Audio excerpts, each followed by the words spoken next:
Chapter 3. Now the serpent was more cunning than any beast of the field which the Lord God had made. And he said to the woman, Has God indeed said, You shall not eat of every tree of the garden? And the woman said to the serpent, We may eat the fruit of the trees of the garden, but of the fruit of the tree which is in the midst of the garden God has said, You shall not eat it, nor shall you touch it, lest you die. Then the serpent said to the woman, You will not surely die. For God knows that in the day you eat of it, your eyes will be opened, and you will be like God, knowing good and evil. So when the woman saw that the tree was good for food, that it was pleasant to the eyes, and a tree desirable to make one wise, she took of its fruit and ate.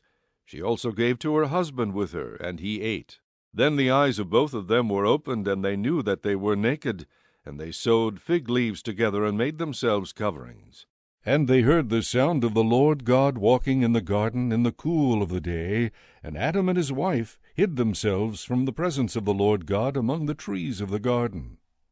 Then the Lord God called to Adam and said to him, Where are you? So he said, I heard your voice in the garden, and I was afraid because I was naked, and I hid myself. And he said, Who told you that you were naked? Have you eaten from the tree of which I commanded you that you should not eat? Then the man said, The woman whom you gave to be with me, she gave me of the tree, and I ate. And the Lord God said to the woman, What is this you have done? The woman said, The serpent deceived me, and I ate. So the Lord God said to the serpent, Because you have done this, you are cursed more than all cattle, and more than every beast of the field. On your belly you shall go, and you shall eat dust all the days of your life. And I will put enmity between you and the woman, and between your seed and her seed.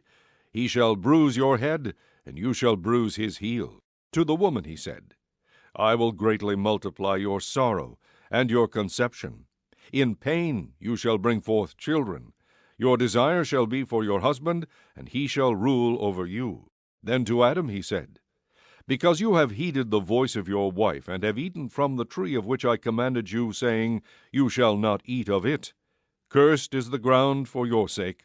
In toil you shall eat of it all the days of your life. But thorns and thistles it shall bring forth for you, and you shall eat the herb of the field.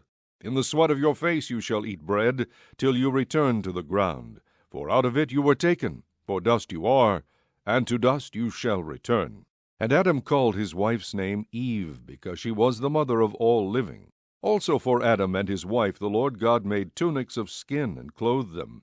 Then the Lord God said, Behold, the man has become like one of us, to know good and evil. And now, lest he put out his hand, and take also of the tree of life, and eat and live forever. Therefore the Lord God sent him out of the Garden of Eden, to till the ground from which he was taken. So he drove out the man, and he placed cherubim at the east of the Garden of Eden, and a flaming sword which turned every way to guard the way to the tree of life.